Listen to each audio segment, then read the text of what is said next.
আসসালামু আলাইকুম। টি-20 বিশ্বকাপ 2024 এই টুর্নামেন্ট ঘিরে কিন্তু অনেকজনে অনেক রকম বক্তব্য দিচ্ছে, কে চ্যাম্পিয়ন হবে, কে রানার্স আপ হবে, শেষ চারে সেমিফাইনালে কে খেলবে। তো এই ক্ষেত্রে আমি কিছু আলোচনা করব। ডিফেন্ডিং চ্যাম্পিয়ন ইংল্যান্ড, তাদেরকে কিন্তু এবার ধরা হচ্ছে না। বিশ্বের অনেক বড় বড় ক্রিকেটার তাদেরকে কিন্তু এবার সেরা 4 দলের মধ্যে রাখছে না।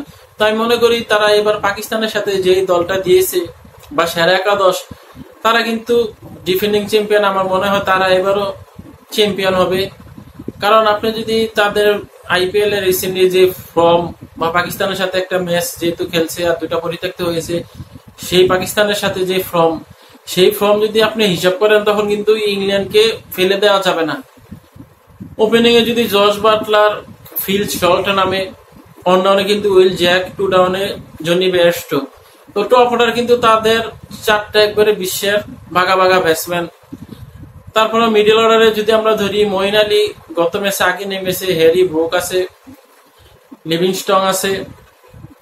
তারা কিন্তু তাদের মিডল অর্ডার বা লোয়ার অর্ডার সামলাবে। 7টা কিন্তু বিশ্বের বাঘা বাঘা ব্যাটসম্যানের মধ্যে পড়ে। এর মধ্যে কিন্তু আপনার 2টা অলরাউন্ডারও আছে। তো তারা যদি এই 7টা ব্যাটসম্যান খেলায়, আর কিন্তু তারা কিন্তু জেনুইন 4টা বোলার খেলালে চলবে। কারণ তাদের এই 7টা ব্যাটসম্যানের মধ্যে কিন্তু 2টা অলরাউন্ডার আছে। মঈন আলী বিশেষ করে অফ স্পিনার 4 ওভার করে দিতে পারে। তারপর আপনি 3টা পেস, আদিল রশিদ তো খেলবেই, তো 8 জন। আর 3টা পেস বোলার কিন্তু বিশ্বমানের। আর্চার কিন্তু গত ম্যাচে যে বোলিং করেছে, তার যে লাইন লেন্স, আবার লাস্টে ব্যাটিংও কিন্তু আর্চার আমরা জানি ভালো ছক্কা মারতে পারে। তারপর স্যাম কুরান আছে, টপলি আছে।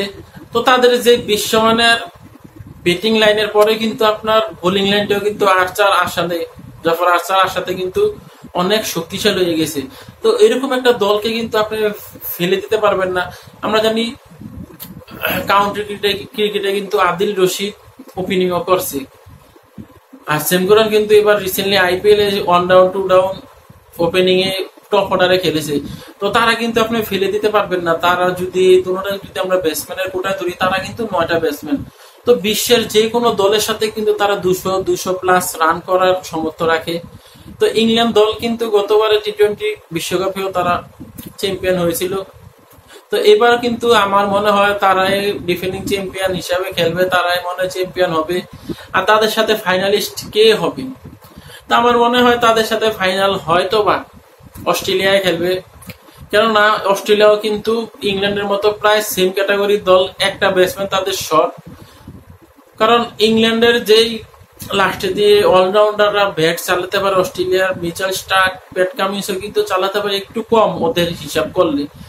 তো এছাড়া কিন্তু তাদের ম্যাক্সওয়েল বা স্টনিস, তারপর মিচেল মার্শ, তারা কিন্তু 3টা অলরাউন্ডার। তো সেই হিসাবে তারাও কিন্তু 7টা জেনুইন ব্যাটসম্যান খেলাবে। রাবি সেট খেলে, ওয়ার্নার ওপেনিং করবে। তো তাদের কিন্তু লম্বা। মিচেল মার্শ 1 ডাউন খেললে 2 ডাউনে আসবে, ম্যাক্সওয়েল আসতে পারে বা স্টনিস আসতে পারে, তারপর টিম ডেভিড। তো তাদেরও কিন্তু মেটু হেড বা জর্জ ইংলিশ, তাদের কিন্তু ব্যাটিং লাইনটা 7টা জেনুইন ব্যাটসম্যান খেলাবে। তারা 4টা জেনুইন বোলার খেলাবে। তাদের এর মাঝখানে কিন্তু প্যাট কামিন্স জেনুইন অলরাউন্ডার ধরা যায় টি-20-র মধ্যে। তো 8টা ব্যাটসম্যান। তো অস্ট্রেলিয়াও কিন্তু কম দূরে নয়। তো আমার তারপরে আবার দেখা যাক। এবার কিন্তু সবসময় যে বলে সাউথ আফ্রিকা তাদের লাক খারাপ, এবারে সাউথ আফ্রিকার দলটা কিন্তু গতবারে টেম্পা বাবুমার দল নয়, এবার কিন্তু আরো শক্তিশালী দল। বিশেষ করে তাদের যে মিডল অর্ডার, তারা কিন্তু ক্লাসেন, ডেভিড মিলার বা এডেন মার্কাম, তারা কিন্তু বিশ্বকাপের টি-20-র মধ্যে যে কোনো কিছু করতে পারে। আর তারা কিন্তু আইসিসি র্যাঙ্কিং এ 4 নম্বরে মনে এডেন মার্কাম আছে, ক্লাসেন আছে 10-এর মধ্যে, তো টিম ডেভিড মিলার। তো এদের মিডল অর্ডার বা রেজা হেনড্রিক্স খেলবে ওপেনিং ডিককের সাথে। তারা কিন্তু 6টা জেনুইন ব্যাটসম্যান খেলাবে। এছাড়া কিন্তু তাদের অলরাউন্ডারও আছে, তারাও কিন্তু 7টা জেনুইন ব্যাটসম্যান হয়ে যায়। স্টাবিস খেললে তো আমি মনে করি 3 নম্বর দলটা বা সেমিফাইনালে সাউথ আফ্রিকা থাকবে। দুঃখের বিষয় এশিয়ার কোন দল আমি দেখতেছি না এবার সেমিফাইনালে বা ফাইনালে যাবে। যদিও যায় সেক্ষেত্রে পাকিস্তানের নামটা সবচেয়ে আগে আসছে, যদিও ইন্ডিয়ার দলটা এবার আমার পার্সোনালি ভাবে বেশি একটা পছন্দ হয়নি, কারণ ইন্ডিয়া দলের কিন্তু যারা ফর্মে আছে তাদেরকে, বিশেষ করে আইপিএলে যারা ফর্মে তাদেরকে নেওয়া হয়নি। তো চতুর্থ দলটা কিন্তু ওয়েস্ট ইন্ডিজে হতে পারে আমার মনে হয়। ওয়েস্ট ইন্ডিজে কিন্তু আপনার ধরতে গেলে 10টা ব্যাটসম্যান যারা খেলবে তারা কিন্তু মারবে এখানে লাস্ট ওভারে শ্মশানে, এরকম কথা আর কি। গত ম্যাচে লাস্ট ম্যাচটা জনসন চার্লস যা খেলছে সাউথ আফ্রিকার সাথে, যদিও তাদের শক্তিশালী দলটা ছিল না, আইপিএল এর জন্য তাদের দলের 5টা প্লেয়ার ছিল না, তাও কিন্তু খারাপ প্লেয়ার ছিল না। অন্য প্লেয়াররা ডিকক বা অন্যান্য প্লেয়াররা ভালো প্লেয়াররা খেলছে, হেনড্রিক্স। তো সাউথ আফ্রিকা এই দলটাকে কিন্তু তারা হোয়াইট ওয়াশ করছে ওয়েস্ট ইন্ডিজ, আর ওয়েস্ট ইন্ডিজের মাটিতে খেলা। তারা কিন্তু গত টি-20 বিশ্বকাপ বা এর আগে টি-20 বিশ্বকাপ খেলতে পারেনি, ভালো খেলতে পারেনি। তো আমরা জানি ওয়েস্ট ইন্ডিজের এবারে যে দলটা, সেই দলের মধ্যে কিন্তু 9টা জেনুইন টি-20 ব্যাটার, শেফার্ড বলেন বা জেসন হোল্ডার বলেন, অ্যান্ড্রে রাসেল বলেন, পেস বোলার, তারা কিন্তু 3টায় টি-20 মেইন ব্যাটারের মধ্যে পড়ে। বা ওপেনিং এ তাদের ব্রেন্ডন কিনসের সাথে চার্লস নামবে, বা 1 ডাউনে 2 ডাউনে যারা আসবে, নিকোলাস পুরান বা হেডমায়ার আছে, রবেন পাওয়েল আছে। তো এরকম বিশ্বমানের ক্যাটাগরি ব্যাটসম্যান কিন্তু তাদের টি-20 ব্যাটসম্যান কিন্তু এই দলে অভাব নেই। আমি বললাম যে তাদের এই দলে কিন্তু 15 সদস্য দলে 13টায় ব্যাট চালাতে পারে। এক আকিল হোসেন বা আলজারি জোসেফ, তারা কিন্তু একটু তেমন ভাবে ব্যাট না চালালে, এছাড়া যারা আছে দলে সবাই কিন্তু টি-20 মূলত ব্যাটার।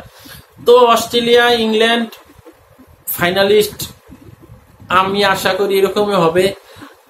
আর সেমিফাইনালে সাউথ আফ্রিকা আর ওয়েস্ট ইন্ডিজও যাবে, যদিও তারা যদি ফাইনালে যায় যেতেও পারে, কিন্তু চ্যাম্পিয়ন হবে আমার মনে হয় ইংল্যান্ড।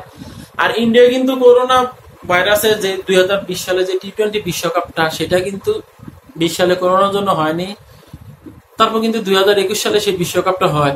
তখন কিন্তু ইন্ডিয়া তাদের আইপিএলে যারা ভালো পারফরমেন্স করেছে তাদেরকে নেয়নি। সেই বছর আইপিএলে উল্লেখযোগ্য রান করেছিল গাইকোয়াড, তাকে নেয়নি। তারপরে কিন্তু প্রথম ম্যাচ তারা পাকিস্তানের সাথে হারে, তারপর ম্যাচ কিন্তু তারা নিউজিল্যান্ডের সাথে হারে, তারপরে ম্যাচগুলা তারা আফগানিস্তান যতক্ষণ অন্য নর্মাল দলের সাথে জিতে কিন্তু তারা আর সেমিফাইনাল যেতে পারেনি। তো ইন্ডিয়া কিন্তু এবারে সেই ভুলটা কিন্তু এবারও করছে।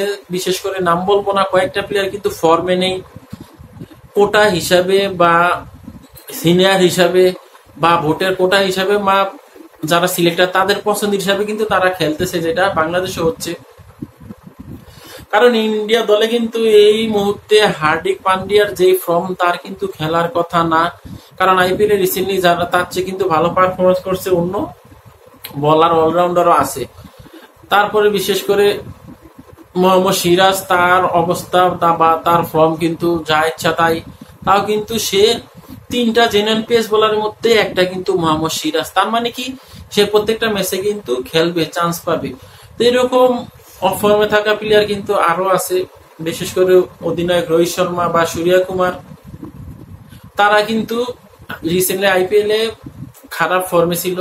আর ইন্ডিয়ার মধ্যে এই দলটার মধ্যে কিন্তু মুম্বাই ইন্ডিয়ান্স 10টা দলের 10 নম্বর হয়েছে একবারে লাট, কিন্তু এই দলে কিন্তু 4টা প্লেয়ার আছে, তাদের মধ্যে কিন্তু এক জাসপ্রীত বুমরাহ ছাড়া 3 জনে অফ ফর্মে। তো দ্বিতীয় যে হাইস্ট প্লেয়ার আছে তারাও কিন্তু বেশি একটা ফর্মে না। তো আমার কেন জানি মনে হয় এবার ইন্ডিয়া বা পাকিস্তান সেমিফাইনালে যেতে পারবে না। ইন্ডিয়া ব্যাটিং বোলিং দোনো সাইডে দিয়ে অফ ফর্মে, পাকিস্তান কিন্তু বোলিং দিয়ে একবারে বিশ্ববিখ্যাত লাইন, মোহাম্মদ আমির, শাহিন শাহ আফ্রিদি, নাসিম শাহ, তারা 3টা পেস বোলার যদি খেলে আর কিছু দরকার নেই। হারিস রুফ আছে, কিন্তু তাদের ব্যাটিং লাইন কিন্তু নর্মাল। আমার মনে হয় না তারা এই ব্যাটিং লাইন নিয়ে কিছু করতে পারবে। তো আশা করছি এবার ডিফেন্ডিং চ্যাম্পিয়ন মনে হয় ইংল্যান্ডের চ্যাম্পিয়ন হবে, যে অন্য কেউ হতে পারে। তো আজকের মতো বিদায় নিচ্ছি। এআই শরীফ খেলার গল্প। আল্লাহ হাফিজ।